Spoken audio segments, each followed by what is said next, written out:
shit, man. It's fucking dusty in here.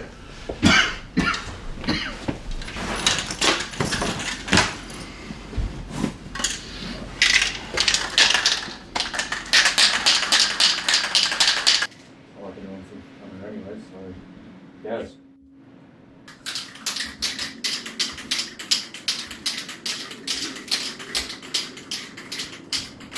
Huh. So there's power. Did you say you heard about this place again? Something my dad was listening to from a podcast. Said it was abandoned a few years back. I figured we could hang in for a bit.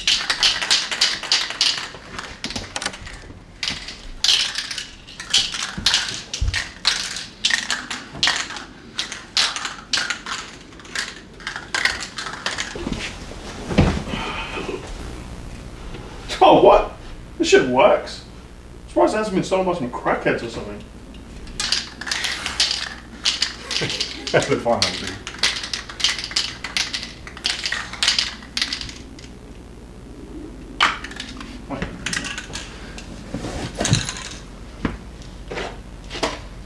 Oh shit. Dude, I remember this show. My dad, he used to have a bunch of these on VHS. Does that player still work?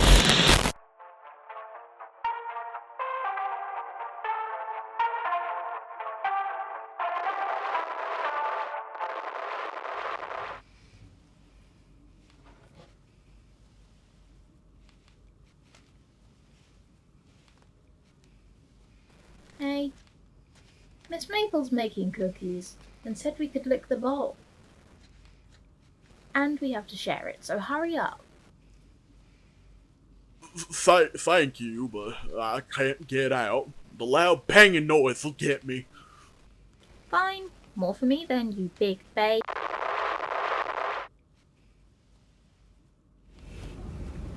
Ball's waiting for you two. Hurry up before I decide to get a head start. Dog? Cat? Oh, you two don't like the storm, huh? The what? A storm? Silly doggy. There's nothing to worry about. Let me grab you some cookies and I'll tell you all about it.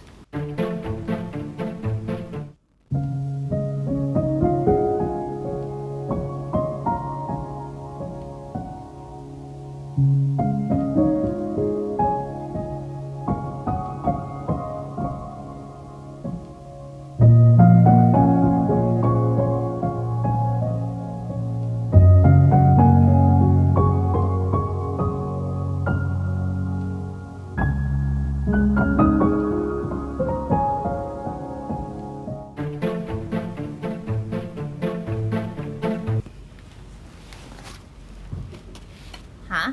What's the paper for? To show you what different types of weather looks like. We'll start simple for you guys. This kind of weather is what we call sunny. It's perfect for playing games in.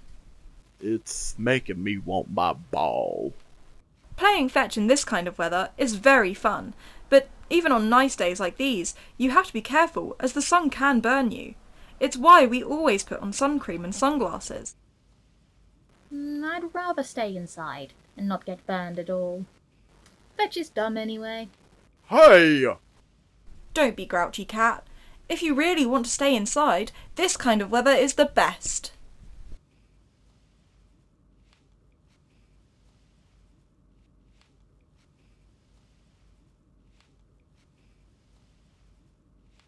Ew, it's wet.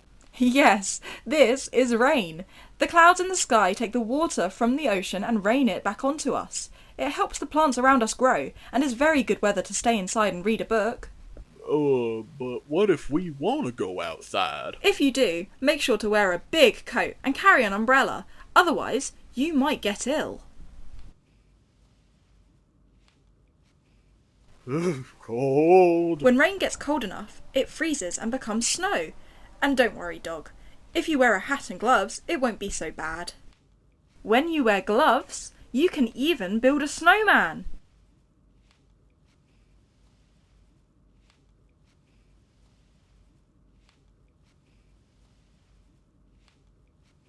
There is one final type of weather, the kind that we're in right now. This is called a storm. The winds get strong, and the rain gets heavy. Make sure to stay inside, or the storm will blow you away.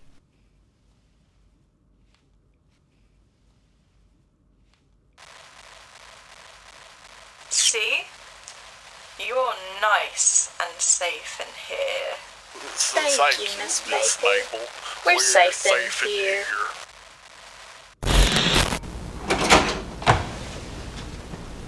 You watched this as a kid? Explains a lot. Shut up.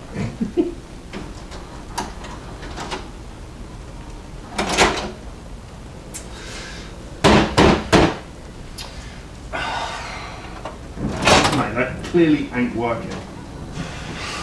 Shit, man. I haven't noticed.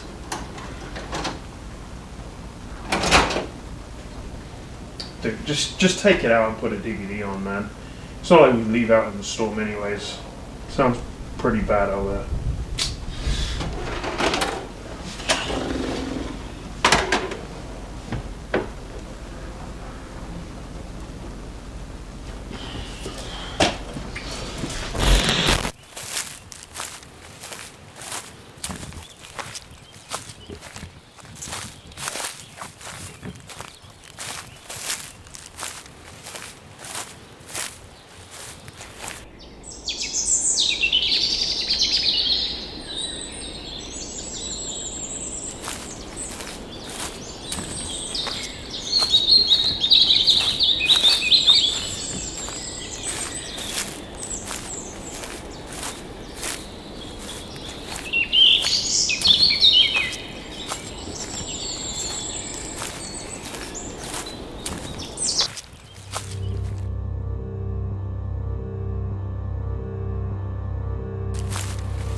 What's wrong with this thing? What the fuck's wrong with you? Get the fuck out of my chair! Nah. Dude. Oh damn. They got like Wi-Fi or something. We could probably access Gibo with this. Dude, the fuck's a Kibo? You're a Gibo.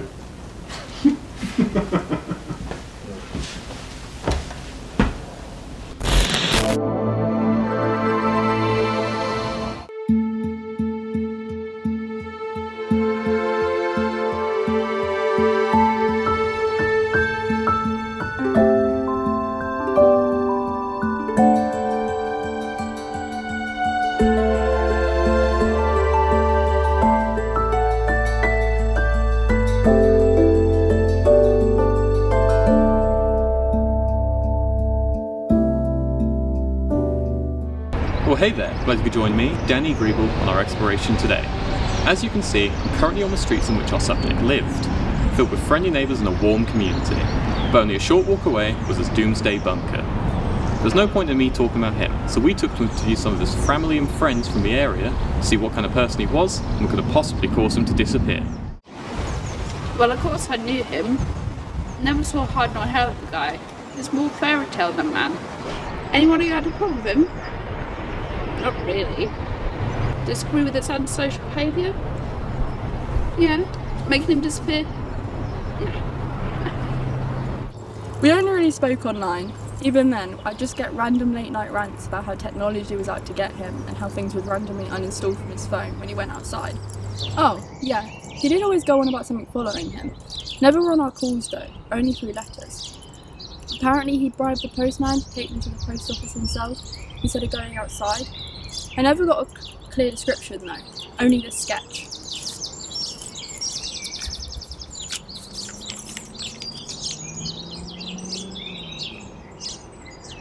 Yes, he is my brother.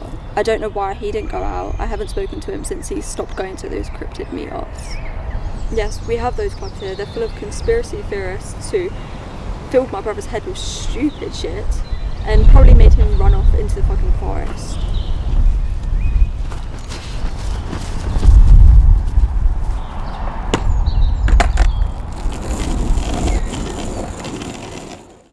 Greetings, gentlemen. Apologies that we could only meet here, but it is the only place we shall be safe from our dear departed friend's visitor. You may have heard that our friend disappeared, but I believe that his stalker was in fact an angel sent by the heavens to deliver him to his rightful place amongst their choir.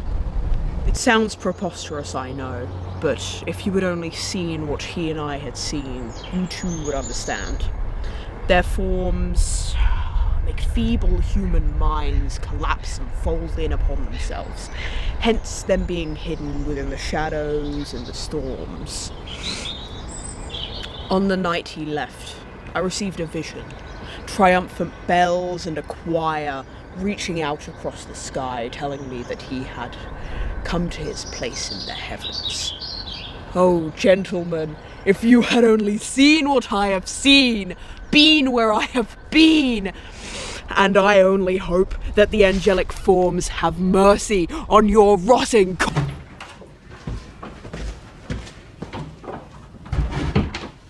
Now, unfortunately, many of the people close to him did not wish to be interviewed, but with the private investigations that we did conduct, and the interviews that we did manage to do, we were able to tell that our prep spent most of his time in this room, when not at his Cryptid Club meetups. Now, many of these journals detail times he thought he was being followed by a cryptic stalker, but by reading through them and looking at the pictures, it seems he could never get a good look at who was following him. It also seems this is the reason he kept away from his family, not wanting the stalker to find out who they were and target them. He also had a very unorthodox view on electronics, believing that his stalker was using them to pinpoint his location, but also never getting rid of any of them, claiming he needed them to survive.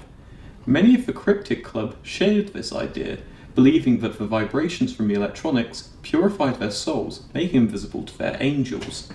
However, if this is the case, it's unclear why our prepper was so afraid of his stalker, if his peers claimed it was a good thing. But I, as always, have a theory. John Ballard had always been an unusual fellow, involving himself with those outside of the social norm, and eventually meeting the group known as a Cryptid Club, a place where those known as cryptozoologists would share their research on mystical creatures and myths. Reportedly, this group had a shift around 4 months ago, when a new leader known as Jeremy Herald would introduce the group to his ideas about technology and how it related to his warped view of the Christian faith.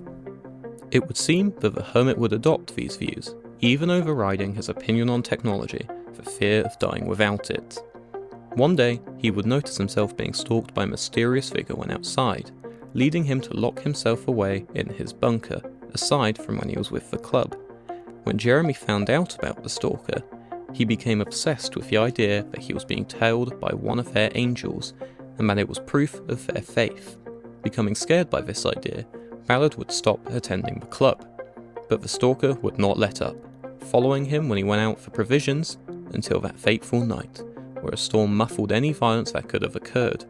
My belief is that Jeremy Herald himself sent this storm.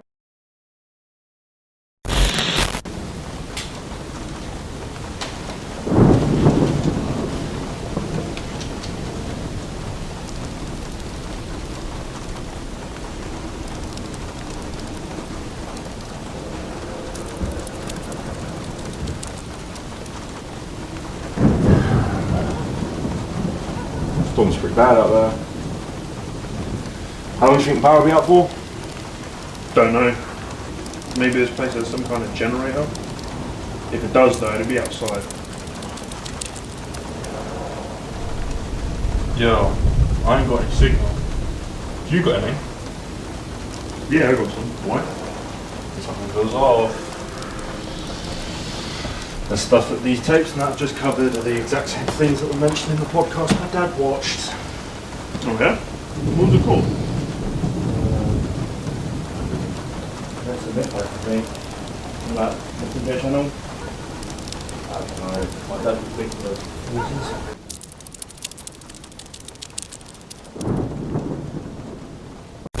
Children innately fear the storm, but as we grow up, we are taught not to fear it.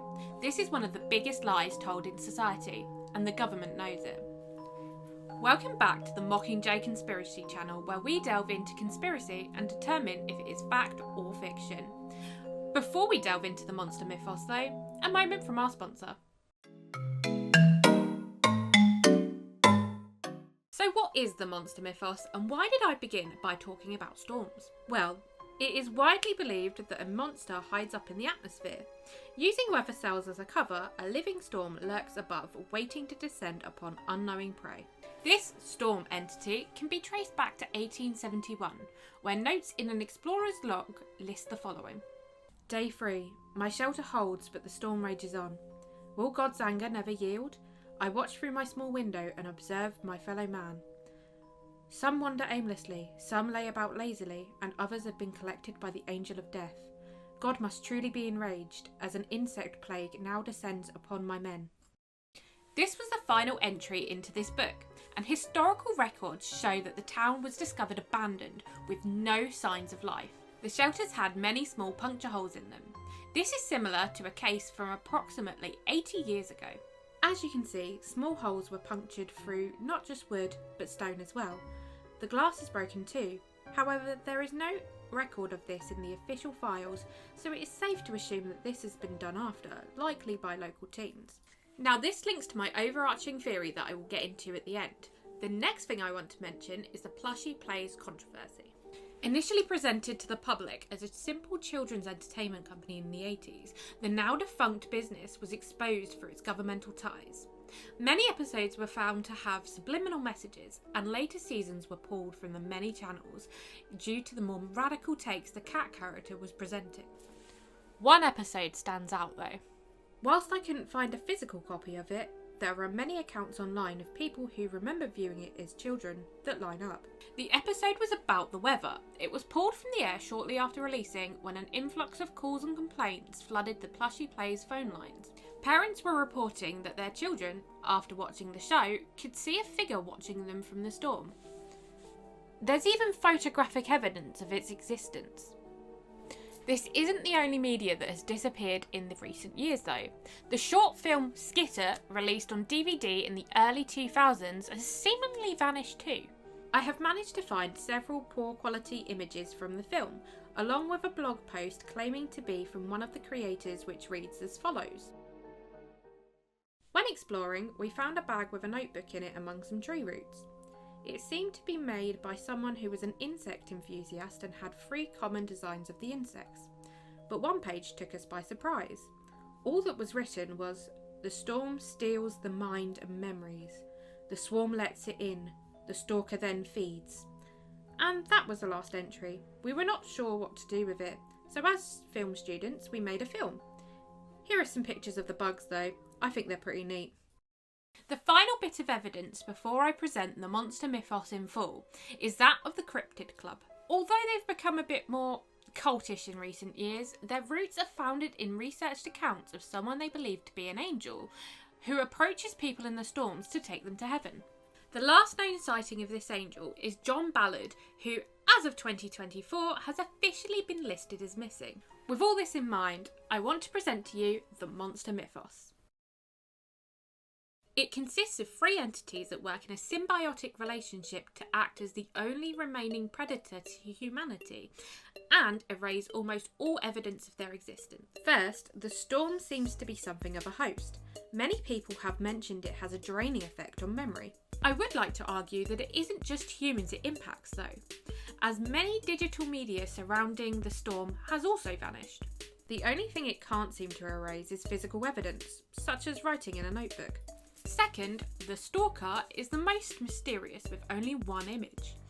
I've cleaned it up as best as I can, and it seems like there's some kind of appendage, either a tail or a tongue. Other theorists of the monster Mythos have made sketches of the entity's true form, but no one can agree on what it looks like. What they do agree on is that it is carnivorous and seeks to eat humans. Third, the swarm acts as both a helper of the storm and a cleanup crew of the stalker. It breaks down barriers and allows a storm entry, explaining the many small holes in buildings. The lack of waste likely means that they consume what the stalker can't. Keratin is often hard to digest by many carnivores, so it can be assumed that this is what attracts the swarm. Although this is simply a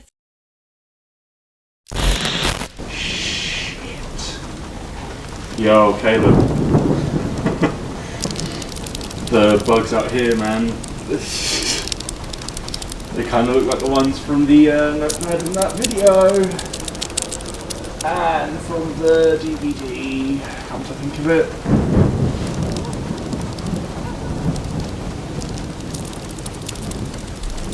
Shit.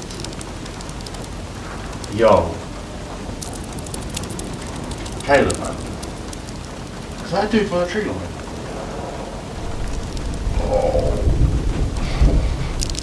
Oh, we might be fucked.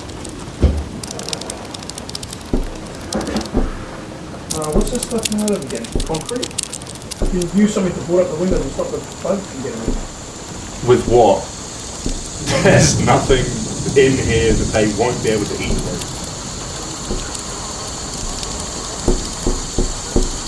Oh, shit.